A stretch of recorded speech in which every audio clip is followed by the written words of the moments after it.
I'm still so incredibly inspired by everything that Arthur Mitchell began with and the company that he founded and everything that they were able to do, because it gave me something to hope for as a young dancer. When I think of the new male dancers at Dance Theater Harlem, Doane is the first one that comes to mind. You've been here, you're laughing at me, you've been here since the company came back. Yes. And so you have seen this new company take shape. I think when anything is reborn, or when something is revitalized, there's the idea or the will or want to make it like the old thing, but you kind of set yourself up for a bit of failure, I think, when you try to do that, because no one is capable of stepping into someone else's shoes. We are the dancers who we are. So I think it's really important, and I think it's great that Virginia has taken the initiative and commissioned a lot of new work for this company, so that we are able to step into our own artistry, into our own greatness, so to speak, while being able to look back at what Dance Theater of Harlem was able to accomplish so many years ago. I'm still so incredibly inspired by everything that Arthur Mitchell began with and the company that he founded and everything that they were able to do, because it gave me something to hope for as a young dancer. I didn't really see myself in classical ballet. I knew I was a dancer. I knew that I was taking classical, I knew I was doing it, but I never attached a color or identity to what I was learning. It was just dance to me. So then when you grow up and you see the differences in mainstream ballet or dance companies, and how the rep is created, and how certain things happen, then you start to see things differently. And I think that's a really important reason why I came to Dance Theater of Harlem. Well, that's what I wanted to ask you, because we all could go other places. We all could have taken our mind and our talents and said, well, focus someplace else.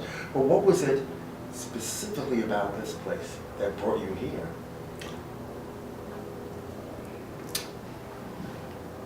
Well, let me just say this first. One of my very first ballet teachers, Betty Webster, she was a fan of Dance Theater of Harlem.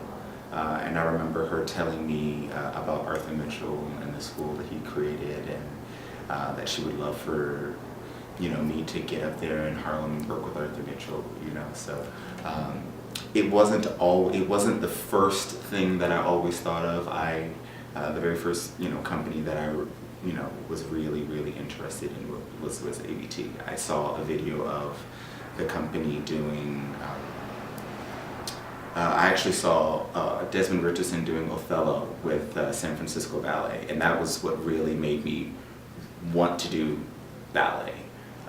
It was just the story, the sets, the costume, the theatricality of it all, the way that he was moving. Yes, the story is incredibly tragic and all of those things, but it really made me see myself a little differently, and the possibilities that I had a little bit differently. So growing up, I would look online and for ballet dancers, male ballet dancers, black male ballet dancers, black ballet companies, and I found Dance Theater of Harlem again, and I started to see all these pictures and things of the company, and I came across some clips of Creole Giselle and stuff like that, and it was just mesmerizing for me to see black people doing classical ballet. But it wasn't that, it was the idea of classical ballet.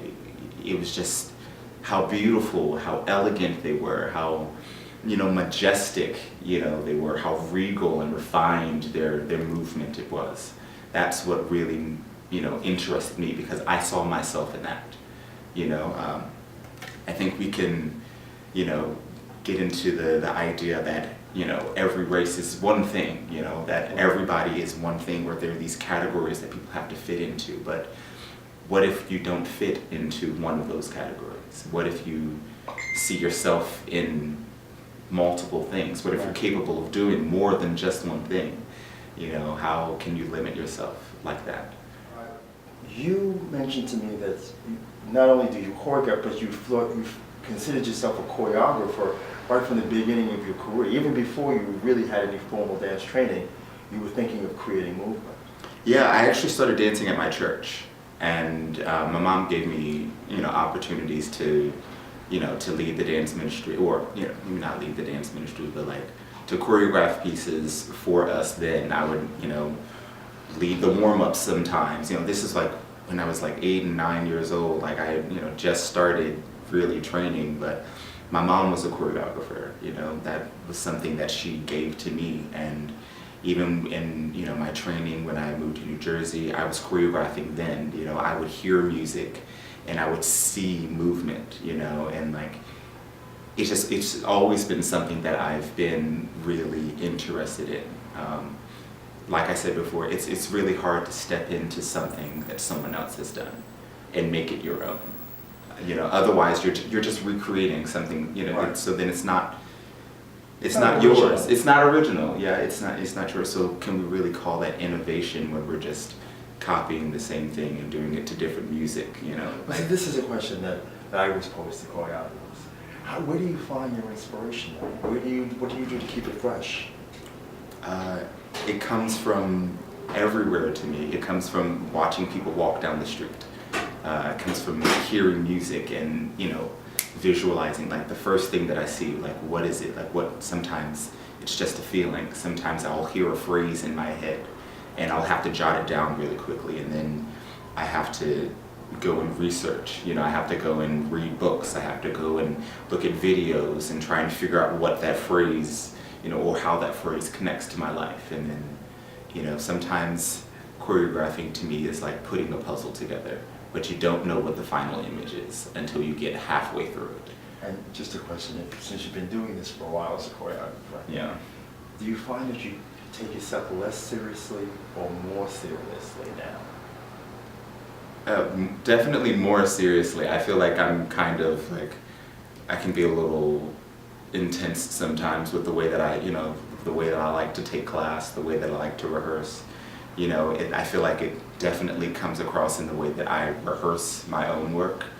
I feel like I have a really specific idea of what I want to do and how I want to do it. So it definitely comes across in, my work in the studio and the rehearsal days. So I kind of have to mind that a little bit, because, like everybody's in different places in their life. So I realize that we all have to, like, that's the beauty of working in a company like this. Like, we all get to learn from one another.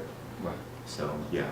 And so this season, what works are you looking forward to doing this season? So we're doing a revival of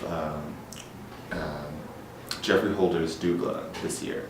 It's a ballet that I never actually had the chance to see the company perform, but it is something that I think is really unique to Dance Theater of Harlem, and something that is very important for the world to see. A piece that's created from that perspective is really important, especially now with the growing popularity of I hate to use the word Afrocentrism, but like there's like definitely an uptick in like the Black movement right now, and people regaining their culture and like looking back into history and trying to find our identity again, with everything that's going on in politics and all of these things. So I think it's really beautiful to see that. It's going to be beautiful to see that work again. So I thank you for taking out the time. You're ducking in between rehearsals. This is amazing. So thank you again. Thank you.